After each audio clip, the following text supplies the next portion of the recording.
All right, we got a little coaching news to start the install, even though it's been a couple of days since the reports of Brian Callahan being named as the next Titans head coach. That move was made official today. The main man, Greg Cosell of NFL Films, is here to talk about it with us and also to get into conference championship weekend. Greg, new vibes around here, new energy around here in Tennessee. I would imagine so, always with a new coach. I also saw Rand Carthon got promoted, and so, obviously it'll be a different feel, different front office, probably a different approach, I would imagine. That's just normal when new people are involved. But, Brian Callahan apparently was in high demand. We know his dad's Bill Callahan. Bill, I met Bill in 1996 when he started out as an Eagles assistant. Believe it or not, he started, I believe that was Ray Rhodes' staff in Philadelphia. And you know who was on that staff? It was Bill Callahan, John Gruden, and Sean Payton. We're all on that staff. Yeah. Pretty good collection of talent. It's kind of like that Washington staff we all talk about now with McVay and LaFleur and all those guys that are now head coaches. And those guys actually came to Films in 96. And I remember I gave those guys a tour of Films in 1996. So, Callahan, Gruden, and Payton. The Callahan name is something that people are very excited about, not just because they're hoping that his dad joins him here in Tennessee because they could use a good offensive line coach. That would be an interesting. I mean, I don't know if they'll let him out of the building in Cleveland, but he's absolutely one of the best in the league. Yes, and they've got a good collection of talent there with the Browns as well, which is not something that you could say about Tennessee, but this is pre-draft, pre-free agency. But the point is, Greg, they're trying to modernize the approach. And you and I have talked about the Titans philosophically for every year that we've done this podcast and how much they were going to feel the need at the time under Vrabel to adapt and to evolve. They made strides to an extent this past season, but ultimately not to the satisfaction of ownership. They make a change. And now we're looking at a system that the NFL is intimately familiar with, but that's going to be a bit of a change of pace for Titans fans. Although, and you've probably talked about this. I mean, obviously, Buck, I don't get a chance to hear you on the radio because I'm working. So I don't know if you've discussed this. Maybe it'll rot your brain, Greg. You got to spend your time doing something productive. The point I'm making is, first of all, you have to look at Brian Callahan's background. Okay, I mean, he was a Broncos assistant when Peyton Manning was there. You probably I imagine you have discussed this to some degree. Then he was with Matthew Stafford, for 2 years. Then Derek Carr for a year, but perhaps most importantly, he was with the Bengals for the last 5 years. 19 was his first season. So 5 years. Mm-hmm. So, but the reason that's important, and particularly important in the case of Will Levis, and how often have I said, which I still firmly believe, that everything must be done to make Will Levis comfortable and a great player. Zach Taylor came from the Rams, okay? So Brian Callahan is intimately familiar with the Rams approach because that's what Zach Taylor's background is. And what is Will Levis familiar with? When did he have his best year in college? He had his best year in college under Liam Cohen, who's also teaching the Rams philosophy and methodology. So there's a connection there. I'm not saying that's the reason they hired him. I'm sure there are many, but obviously they know this. I'm sure it was part of the conversation because you go back to Will Levis's tape from his second to last year in college when Liam Cohen was there, and he looked really, really good. There were a number of reasons, as we've discussed, as to why his final year wasn't, as good, including some major injuries that he should not have been playing through, and he chose to because, as Tennessee fans have learned, he's incredibly intense and competitive. But he was told not to play, and he said, no, that's not happening. But anyway, the year prior, people thought if he continued to improve, he'd be a top 5 pick in the draft. And obviously it didn't work out that way, but it was within that system that essentially, I imagine the terminology, the methodology will be the same. So he's going to be familiar with it. And that's, as we've talked about, everything in service of the quarterback moving forward. They have, feasibly really only 2 years to kind of figure this out with Will Levis because he's not on a first-round contract. They don't have the fifth-year option to kind of buy additional time. So they're going to have to, I mean, this is going to be a right out of the gate type of thing. Well, they didn't look, Will Levis is the starting quarterback. There's not a competition here. They didn't hire Brian Callahan for Malik Willis. They hired him because of Will Levis. So he's going to be the starting quarterback. He is right now.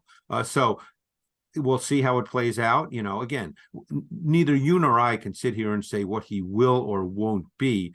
My guess is he will not be I hate this word, but this is the word people use. He will not be a bust. The question is, will he become really good or just kind of a mid-range quarterback? We don't know the answer to that. And anybody who says they know at this point obviously doesn't know, because we don't know. Right. And you know, obviously there are several more months. We've got the Senior Bowl coming up next week, the draft, free agency, all of this. This is a piece to a larger puzzle that they're trying to put together before next season. That being said, though, it's as much about the person as it is about the system that he's bringing over from Cincinnati and how he's worked with players. You mentioned his quarterback resume. An interesting one that I had not considered, Greg, is Tebow.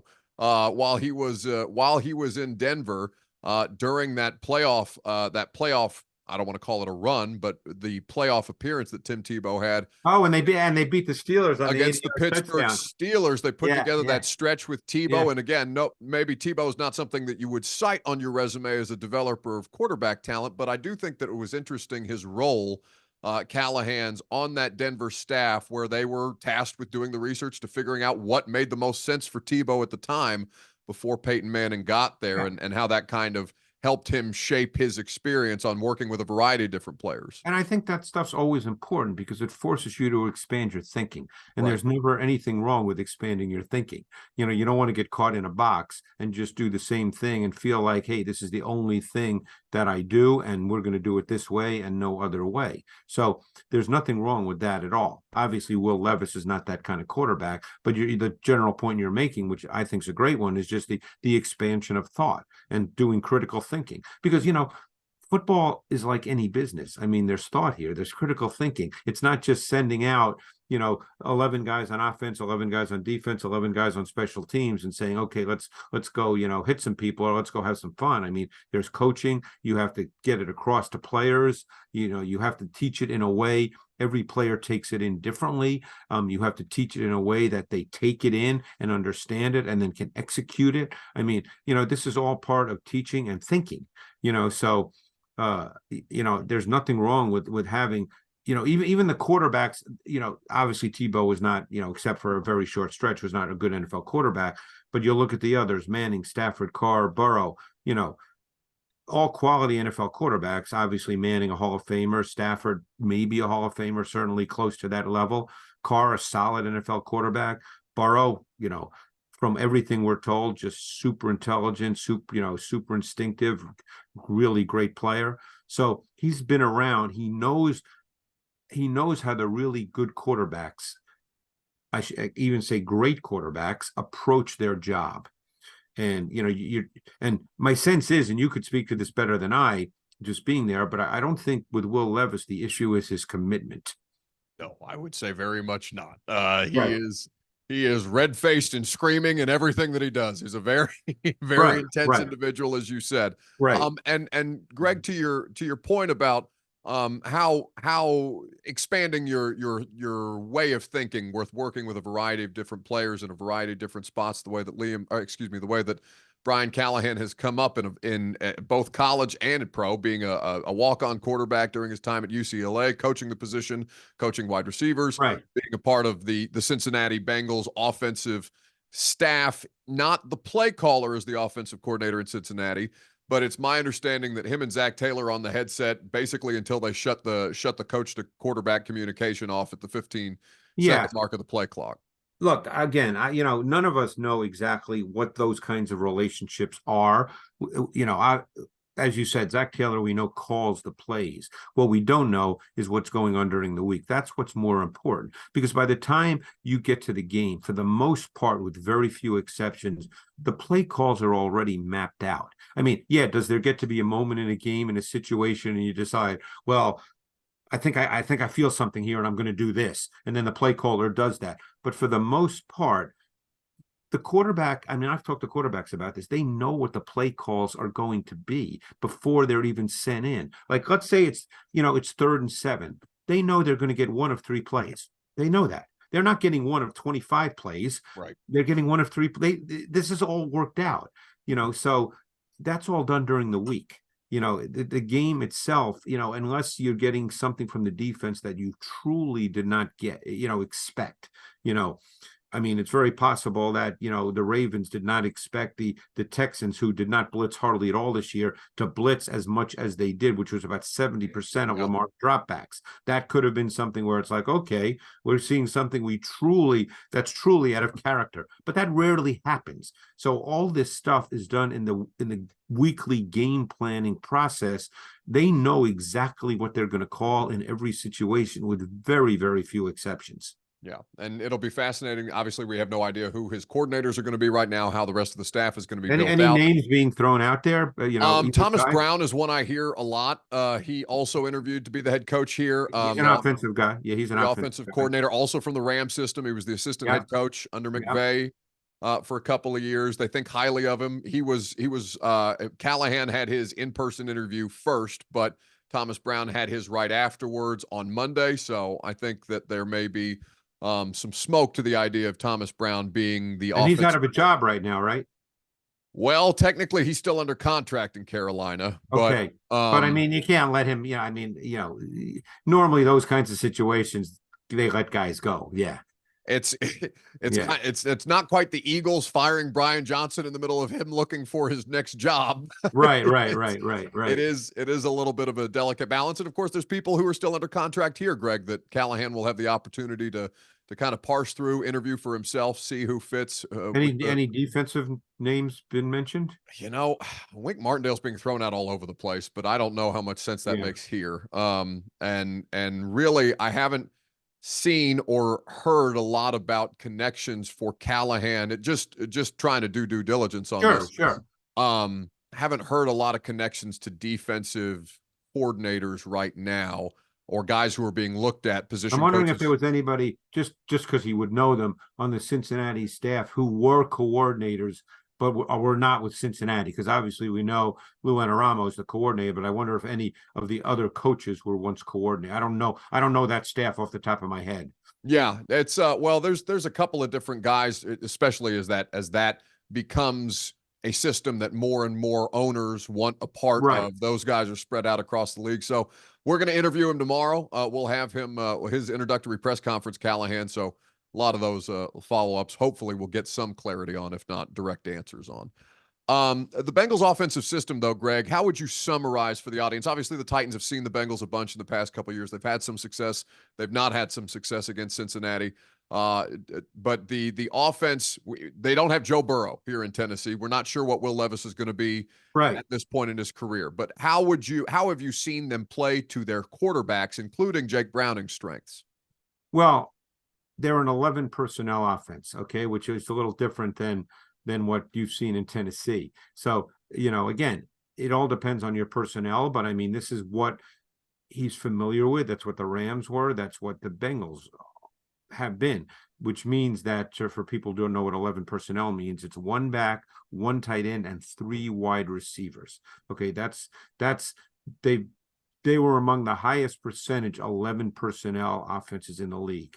So I assume that that's the approach you would want to take. Now, again, it all depends on your personnel. I think you and I would both probably, if we had to bet, which we're not going to, but I think we'd probably feel that Derrick Henry would not be part of this group with the hiring of Brian Callahan. Agreed. Not that they don't want to run the ball. I mean, running the ball is part of this offense. Just because I said 11 personnel doesn't mean there's no run game involved. In fact, you can go back to, the Rams when they had Todd Gurley, when they ran the ball.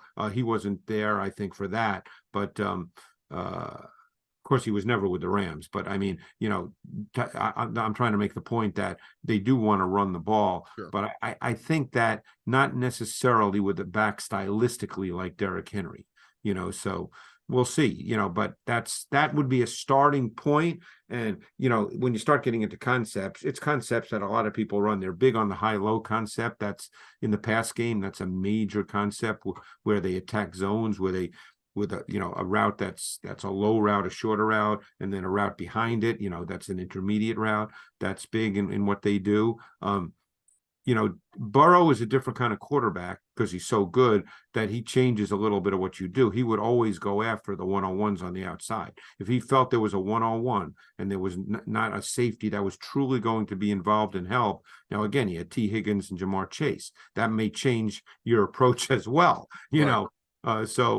But I mean, these are the kinds of things that the Bengals did. And, when Burrow was in the gun a lot, so we'll see how all this plays out. But, most coaches, they have a philosophy, but they also have to deal with personnel.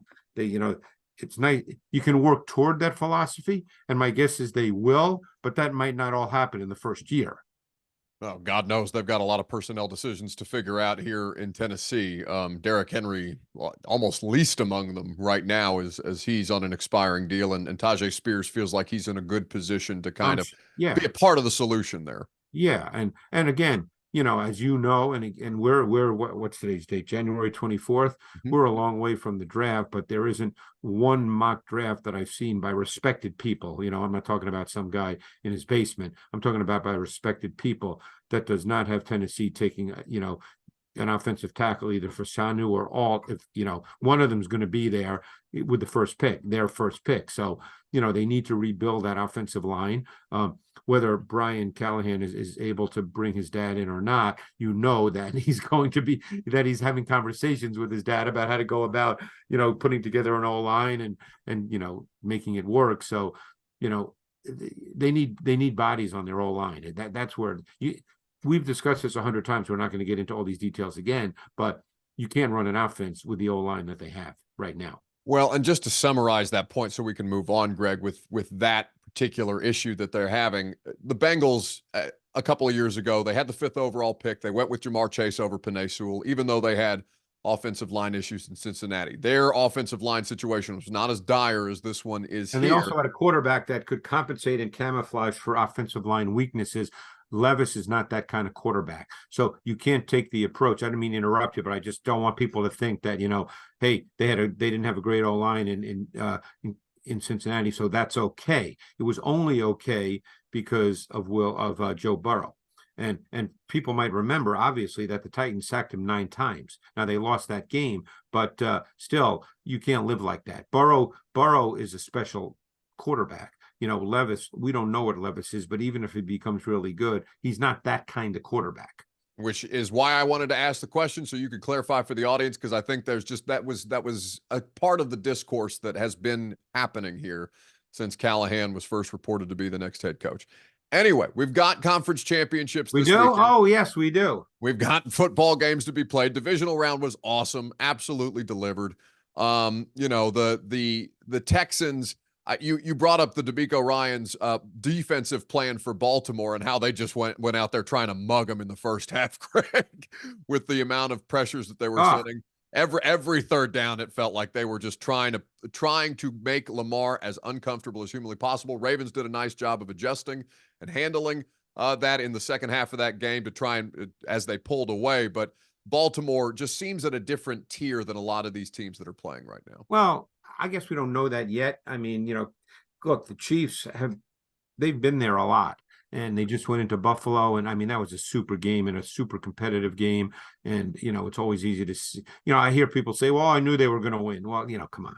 But they were left for dead like 6 weeks ago to hear everybody on TV tell it, But I mean, Baltimore's a very good team. I love what they do on defense with Mike McDonald.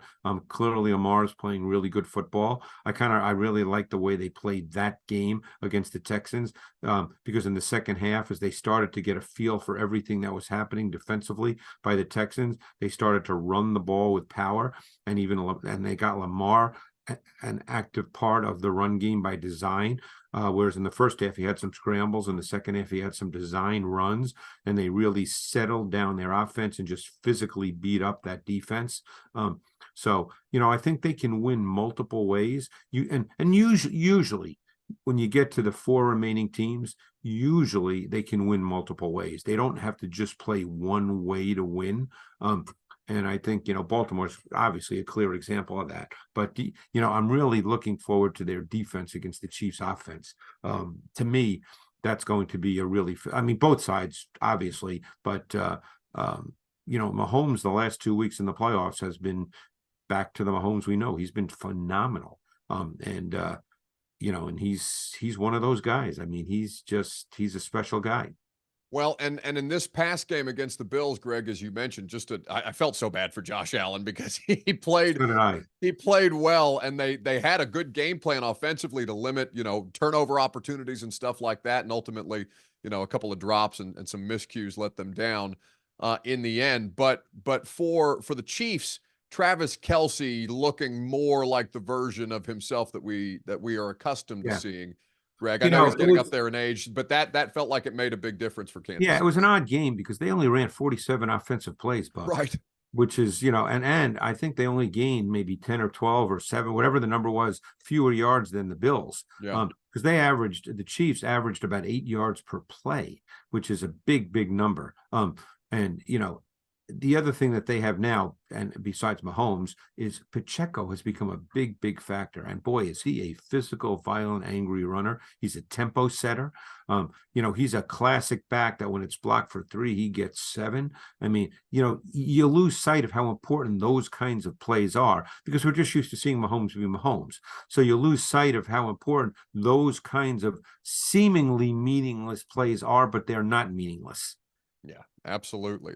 Pacheco is just such an angry runner. Oh my God. He is one of the most fun backs to watch, especially this time of year where teams are, of course, leaning on their ground game. So to the NFC Championship game, the 49ers ride out Green Bay basically in that game. Deebo Samuel going down seems to, as it would, affect their ability to operate. And I think that was clear and obvious to everybody, even the untrained eye. And then Detroit,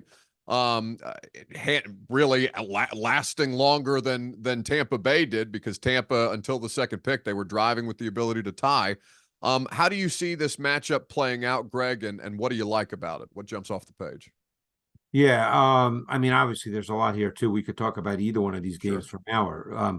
All right, let's go with the offense of the 49ers, okay? Only because I kind of really like what Aaron Glenn does on defense with the Lions. I think what he does with his fronts, they're incredibly multiple. He's got a lot of players who can play different spots along that defensive front, and I'm counting the linebacker position here.